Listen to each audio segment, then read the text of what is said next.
Hello guys, कैसे हैं आप सभी। आई होप सभी बहुत अच्छे हैं और अपने आने वाले एग्जाम्स की तैयारी कर रहे होंगे।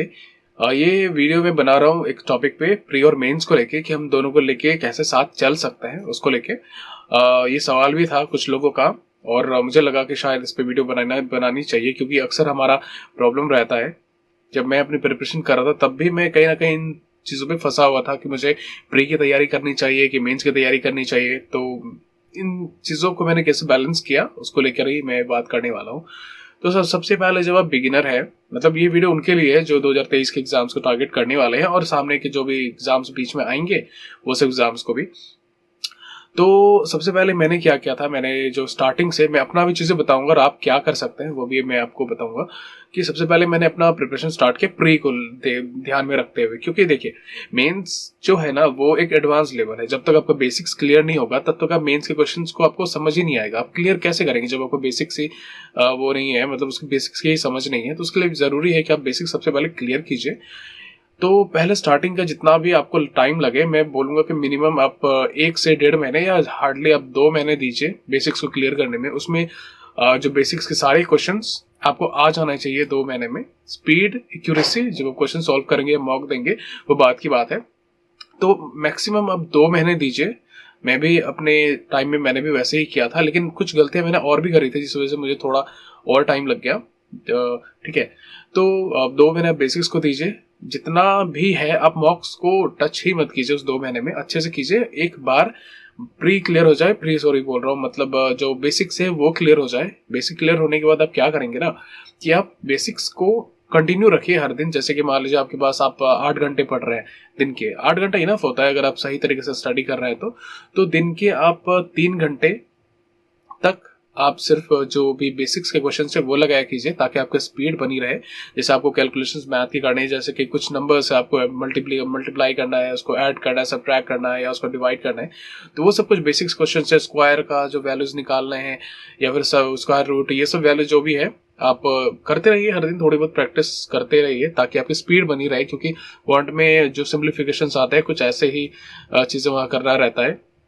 उसके बाद साथ साथ में मेंस के क्वेश्चन को टच कीजिए एक बार। जब आपको क्लियर हो जाए, बेसिक्स क्लियर हो जाए, क्योंकि स्टार्टिंग में ना अगर आप उसको लेके चलेंगे तो आपको नहीं समझ में आएगा। जब उसके बाद जब एक बार बेसिक्स क्लियर हो जाए, उसके बाद मेंस के क्वेश्चन को जब आप स्टार्ट करेंगे करना, तब ना आपको बहुत सारे तरीके वैसे होते हैं करने को, लेकिन तभी आपको बस 1-2 तरीके बेसिक्स के पता होंगे, तब उसी तरीके से सॉल्व करेंगे। लेकिन कोई प्रॉब्लम नहीं है, अब उसी से सॉल्व कीजिए, करते रहिए करते रहिए।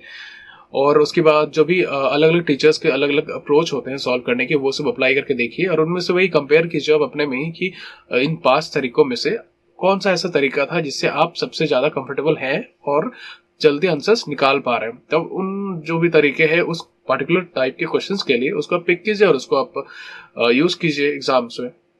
तो वही क्या होता है कि क्वेश्चंस वही सारी चीजें ही होती है, वही सारे क्वेश्चन से रिपीट होते हैं, बट वर्ड्स अलग हो जाते हैं सबके, मतलब नंबर्स अलग हो जाते हैं, किसी में कुछ और होगा किसी में कुछ और होगा, लेकिन ओवरऑल देखा जाए तो क्वेश्चंस ना वही रहते हैं। तो अगर उसके बाद एक बार बेसिक्स क्लियर हो जाए, तब आप मेंस के क्वेश्चंस पर प्रैक्टिस कीजिए। दिन 3 घंटा प्री को दीजिए, बाकी का टाइम मेंस के क्वेश्चंस को लगाना स्टार्ट कीजिए। उसके बाद जब एग्जाम्स करीब आए तब क्या करना है ना, तब मेंस के सारे क्वेश्चंस आप छोड़ दीजिए।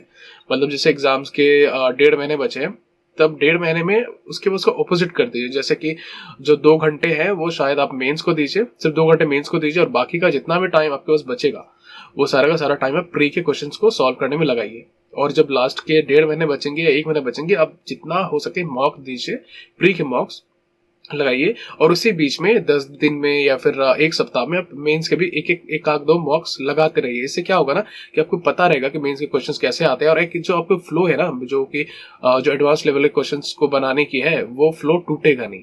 तो वो भी आप कंटिन्यू करते रहिए। हाँ, लास्ट के जब 10 दिन बच जाए, आखिरी के 10 दिन, तब मेंस छोड़ दीजिए। मेंस के एक भी आपको जो मॉक्स है वो नहीं लगाने हैं, प्री पे ही ध्यान दीजिए। हर दिन 2, 3, 4 या मैक्सिमम मैं तो 5 करता था, तो आप अगर 4 कर पा रहे हैं तो 4 कीजिए, 5 कर पा रहे हैं 5 कीजिए। 5 से ज्यादा करने की जरूरत है नहीं, और उसका कोई फायदा भी नहीं है, क्योंकि अगर आपसे ज्यादा करेंगे भी ना तो आपके पास एनालिसिस के लिए टाइम नहीं बचेगा।